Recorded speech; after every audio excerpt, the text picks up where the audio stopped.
All right, we will go ahead and kick off in the interest of staying on schedule here and getting things kicked off at the right time. So appreciate everyone joining us after lunch, and hopefully we had a little coffee so we're all ready to go. I did, and I know my fellow presenters did because we were sitting at the table doing that. So my name's Chris Corum. I edit and publish a couple of publications in the security and identity space, and been doing it for about a decade now, regarding ID magazine, secure ID news, and then a handful of more vertically focused publications that cover identity in specific markets, such as the education market or other verticals. Mark Diodati asked me to come today and kind of bring some ideas of the way that physical access control and the physical identity world have kind of paralleled and mirrored, but also contradicted what's happened in our digital and online world. So we're going to try to talk about identity at scale and a concept of maybe bridging these gaps between the physical access control systems that we all have in place in our enterprises and these new logical access control or digital, online, whatever we want to call those, both in the enterprise, and then kind of the third area of how are we working with these things external to the enterprise when we get outside of our internal networks. To kind of set the stage, let's look at where we are, where we've come from, and this is going to be obvious to everybody, but single-purpose weak credentials, we've been issuing them for a long time. We've issued them for protecting resources within our own networks and enterprises, and everybody's been doing it on their own. Kind of headed into a mid-phase after this initial phase that worked quite well, actually, for quite a long time. And then we got to a point where the value of what we were protecting and the volume of things we were protecting with these single-purpose weak credentials went up, and it gave rise to the current problems we have with internal and external threats, hacking, this culture of breaches that we're living with. And at the same time, a second problem arose. Users tired of having more and more single-purpose, single-use weak credentials. So we grew tired from a user base at the same time the threat matrix was going up. And what's happening today? Organizations are strengthening it in some cases. They're trying to bolster up this weak credential with new approaches, but for the most part, organizations aren't. In most cases, we're really not making a lot of progress. We've tried to make some progress with using a single credential to access many sites, or approaches that mimic that process to make it more convenient for the user and to federate across these areas. And then we're all facing this challenge of on-premise versus in the cloud hosting, things we're talking about here. But I believe that the forces are aligning to help us kill off this weak credential, or at least put it back in its place where it should be. So, since we're here, we all know what we're talking about in terms of the weak credential. Anybody? Well, you guys think usernames and passwords. For me, from where I come from, I think identity cards and building access cards and your employee ID badges. So, point with that exercise, and it worked, thank you, whoever guessed passwords there, is that we've followed a very similar approach. The physical access world is in the same predicament that the online access world is, and we're trying to solve the same issues and problems. We started with credentials that we thought were going to do fine for us. We issued prox cards, we issued magnetic stripe cards, we issued barcoded IDs for access control, and we put in place security systems that utilized these credentials. But after years of them working fine, we started to realize they weren't working so well. Very similar process to what happened with the username and password, just maybe we started 20, 25 years prior to the time that the first username and password was keyed in on an internet application. When we start talking about the breaches and the breach culture, in your world, or in the, I'm going to say your world as if I only come from that world, but we definitely cross between the physical and logical. But in the logical or the digital world, these mass data breaches. In our physical access control world, cloning and counterfeiting and problems with card issuance. Tiring of weak credentials, password fatigue is a common problem, a common thread we hear about. In the physical side, it's the Costanza wallet. The wallet getting thicker and thicker with all of these single-use cards being added in there that we use for all these applications, and the pocket growing with more and more key fobs and more credentials that we have to carry around. So similar problems again. How do we strengthen this? How have organizations attempted to strengthen it? The kind of alphabet soup that we were talking about at Cloud Identity Summit of SAML and OAuth and X509 certificates and OIDC and all the different things that we're approaching here. On the other side of the house from the physical world, we've been deploying smart cards and cryptographically secure tokens, looking at two-factor as a means to solve it, or multi-factor, adding biometrics in, and all these different approaches to try and strengthen up a weak credential and solve it from that side. Just to follow the analogy on through, single credential to access many sites. In this world, single sign-on. We've got great products for single sign-on available that some organizations are utilizing and taking advantage of. On the other side of the house, federating identity cards across physical domains. Some amazing progress has happened at the federal government level in terms of that, taking a FIPS 201 credential and being used at multiple domains and across multiple areas.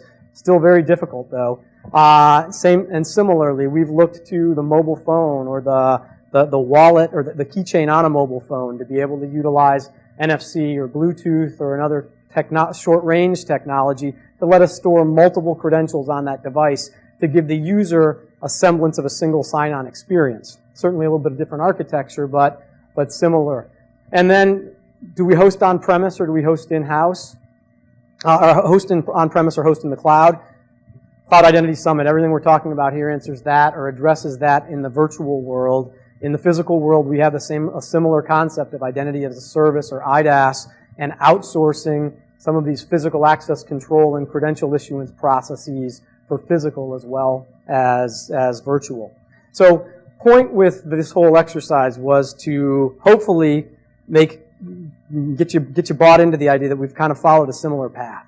And we both find ourselves at the same point, which is improvement, some good technologies available to help us with the improvement, but at a mass scale, we still are lacking across the board if you look at the massive organizations. Now, probably most of the organizations that are in attendance here are far better off than the average organization out there around your communities because taking steps. But if you look across the board, lots of problems still.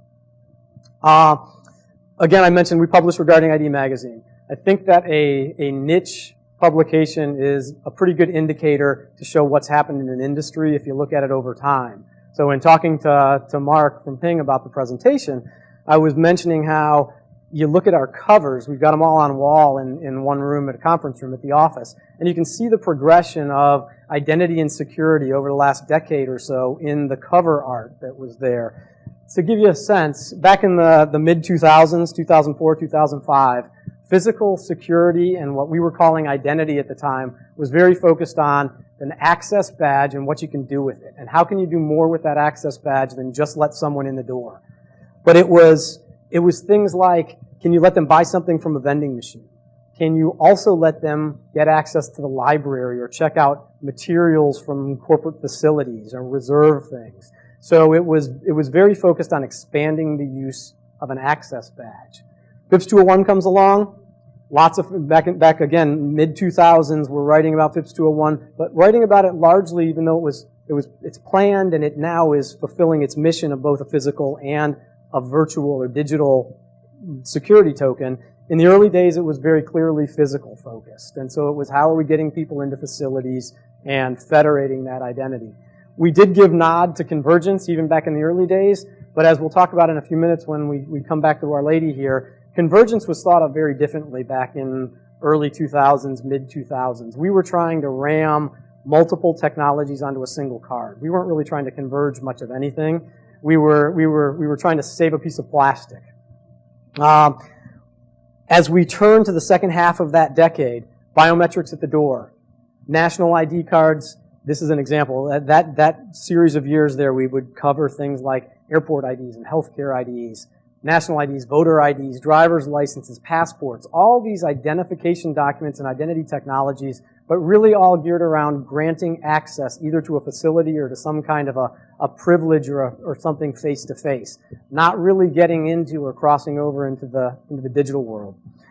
And then at the end of the decade, things started to change. So we're talking 2009, 2010 here. And we really, in the physical security world, started to see the network or the internetification, not a good word, but of physical security. Door access readers became IP enabled to a large extent. More and more and more door access readers were put on a network. They were no longer a dumb reader that sat at the door and could only communicate in one direction, sending a number back and waiting for a green light, red light kind of signal. Those devices that sit on many doors today now are fully IP-enabled devices that can talk to the internet or talk to the internal networks just like computers and other devices can. So as we move into the 2010s, a big change happens. I think from our publication perspective, previewing it and then looking at the industry, we switch from this focus on maybe a 70-30 ratio between physical security and, oh yeah, we got to protect our internal networks too. I think the industry starts to recognize and realize that there's a flip-flop. We got to protect our internal network resources equally or more than our physical resources at the moment. Mobile started a lot of that. We had NSTIC come along in the 2011, 2012 kind of range, really pushing that. Continued with user-centric identity, remote proofing, exterminating passwords. So the point of this, I think, is, or to me, is that you can watch the progression of what's happened in identity and physical security. And again, it shows how we've come to this point where we're closer and closer together and we're all a lot more alike than we ever thought we probably were. I swore several years ago that I would never, ever allow to publish in my magazines or our magazines or use in a presentation the 3 factors of authentication, because as buzzwords go, it got destroyed. You were constantly reading about something you have, something you are, and something you know, to the point where I'm sure everyone grew tired of that. But I have to break my own promise here to myself and cover it a little bit here, only as an example to show how things have changed. So I didn't put something you have, at least. I just put have. So I was true to my promise. Here's what the problem with this, what this has been. In the physical security world, we rely way too heavily on the have. If you've got possession of that token, it's kind of like the saying, possession is 9/10 of the law. If you've got possession of that token, possession is 9/10 of physical security too. You can most likely get into the facility that token is protecting. So the have, know, and are didn't work because we didn't really use it very well. We just used a lot of have.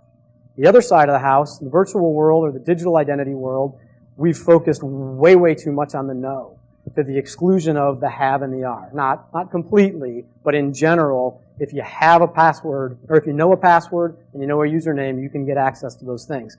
So my argument is that traditional authentication works in concept. If you can divide those things out fairly evenly, you can secure physical facilities or virtual security or virtual assets quite well. Problem is, it's very expensive for an organization to do that in an equal ratio, and it's very cumbersome for a user to operate in a world that is there on the left, that has equal parts of have, know, and are.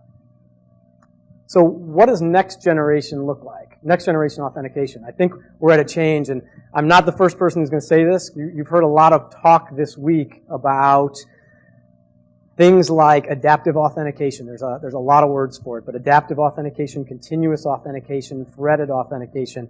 To me, if you think about something you have, something you are, and something you know, you've got 3 threads here. And if you put those threads together still, you've got pretty big gaps between things. But what if we can thread multiple things, lots of things together? Can we make those gaps go away, and can we tighten up that net of authentication?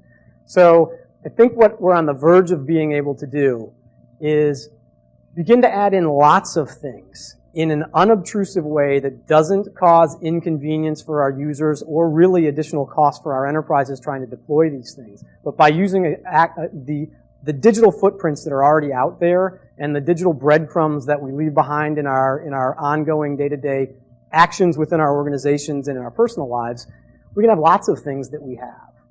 And we can have lots of things that we know and stuff that we used to know.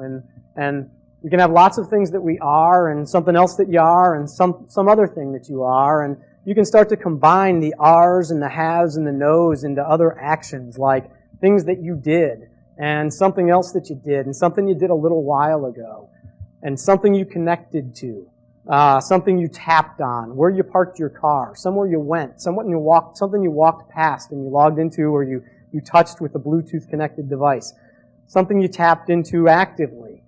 Then we can have things like biometric indicators, like the way I'm dealing with my computer on an ongoing basis, how I'm typing, how my keystroke patterns work, how I move my mouse, how I twist my handset when I present it to a door lock.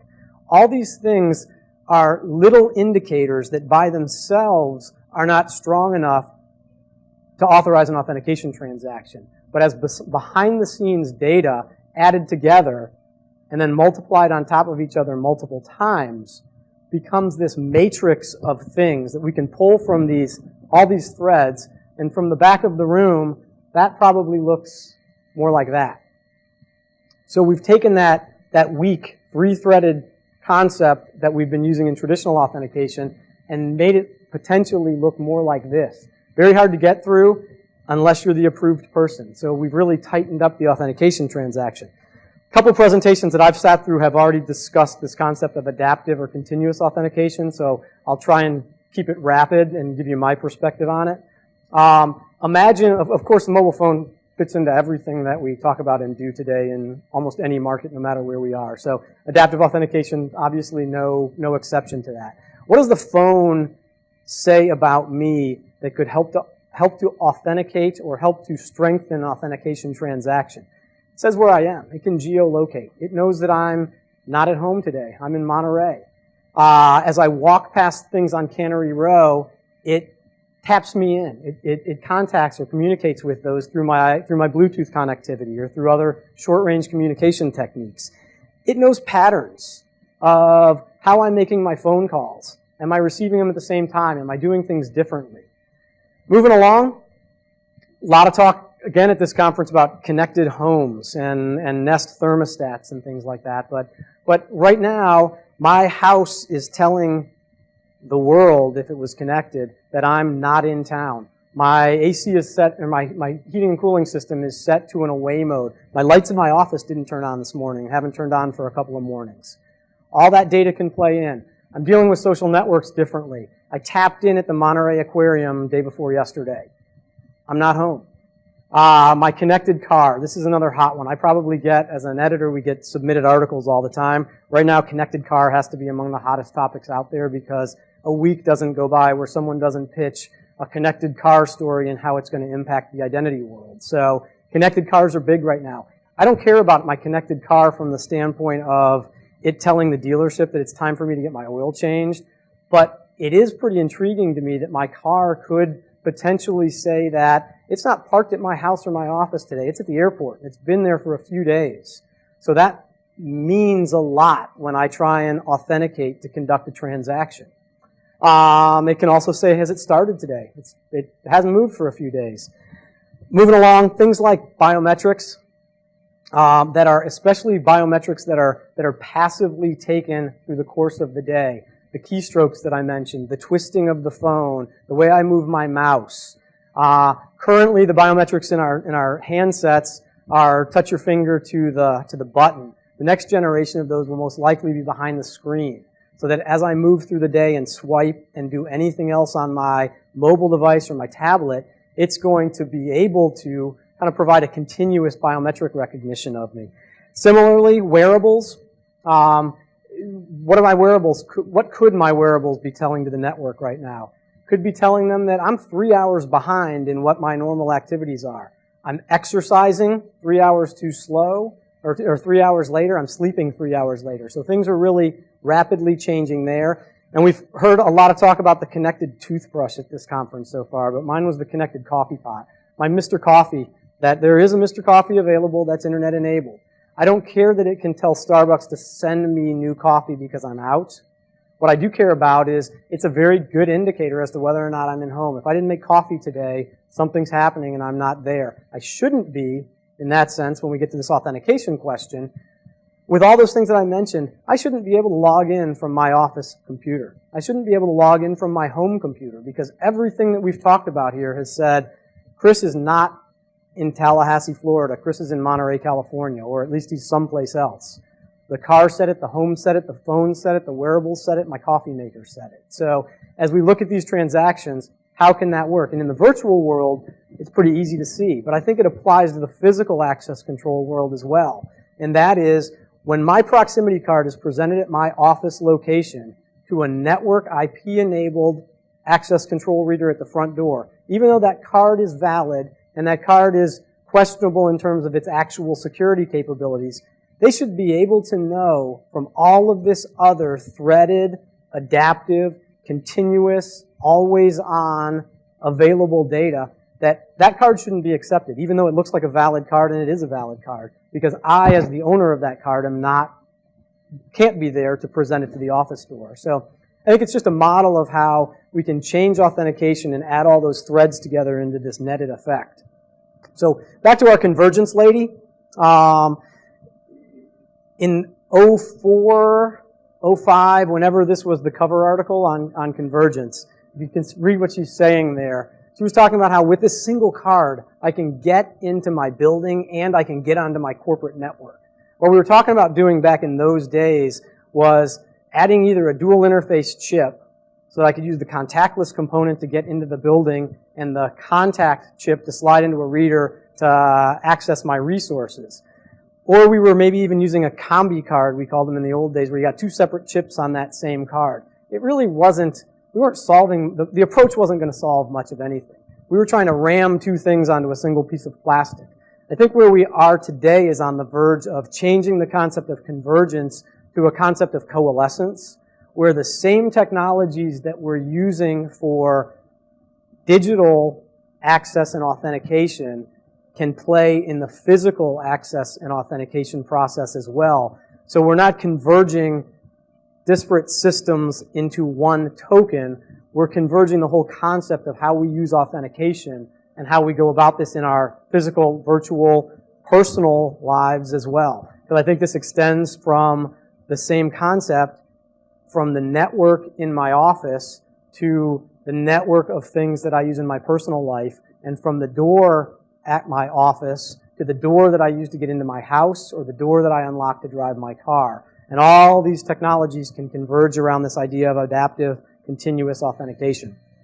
So last point, and I'm going to turn it over. I think it's important, and this goes to the bridging the gap idea of the two industries. I think it's very important that the two industries come together, and we've been very separate to this point. The physical access people and the IT people typically don't have lunch together at most large organizations, don't always know each other, very different cultures, very different things. However, there's great lessons that can be learned on both sides that I think we can learn in this house from the other side of the house. And just a couple of examples just to make the point, and literally we've made lists of 30 or so attributes of authentication systems, and in almost every case, one side is good at it and the other side's not. Physical's good at it, but virtual digital's not, or vice versa. These are a couple of the easy ones. Vetting, know the user. We've gone way overboard, maybe even some could argue, in the physical world for this. We see the person face to face. We vet their breeder documents. We look back into their breeder documents history. If we're in the federal government, as Karen, our next speaker, is, we go so far as sometimes to do NACI background checks, where we'll actually go out and depending on your agency, someone may even go talk to your college roommate or old friends or neighbors in the background check process. Physical security, we know the user. Now, this side of the house, the other side, in the virtual side, certainly it's different if it's network access into your corporate networks. We know the user to a better extent there, arguably not the same extent, but in the rest of the connected world or the virtual world, self-asserted attributes, very seldom seen face-to-face, but it brings up the problem. If we're going to see every user and we're going to go through a NACI check, we're not scalable at all in the physical access control world. Now, we can be by some certain improvements and things, but it's certainly not internet scale, boundless as it is on the other side of the equation. And we could continue to go through example after example of these and see how one side of the house can learn from the other side of the house and bring things to the table. So I think the point of that part of the presentation would be, talk to these people. Let's get some of the conversation going between the two different worlds, because there really is benefit that can come through both. My elevator speech summary of what I hope maybe the points that came across a little bit here, and you can read it for yourself, but I think it's that we took similar paths to get to a point where we are today. We're at this real point where we can coalesce and we can put together this net of authentication mechanisms that can allow us to handle physical, virtual, home, office, personal, corporate, all the sides of the equation in a much better way than we've ever been able to before. And especially, we can leapfrog this concept of convergence to coalescence if we can bring these parties together to talk about it. So with that, we have two great presentations and presenters to talk about some real-world applications of some of these concepts. Now, probably some of these concepts they certainly would differ with as well. But next up, Karen Higgis-Smith with the Department of Homeland Security Science and Technology Directorate. And we're going to swap a presentation computer out quickly here. Got it?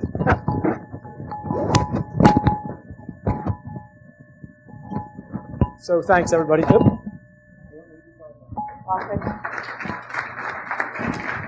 One more point. Anyone who's interested, I'm more than happy to add anybody to the comp list for the publication if anyone's interested in receiving the magazine, physical and logical identity stuff, so that the address is down at the bottom. So thanks much for listening.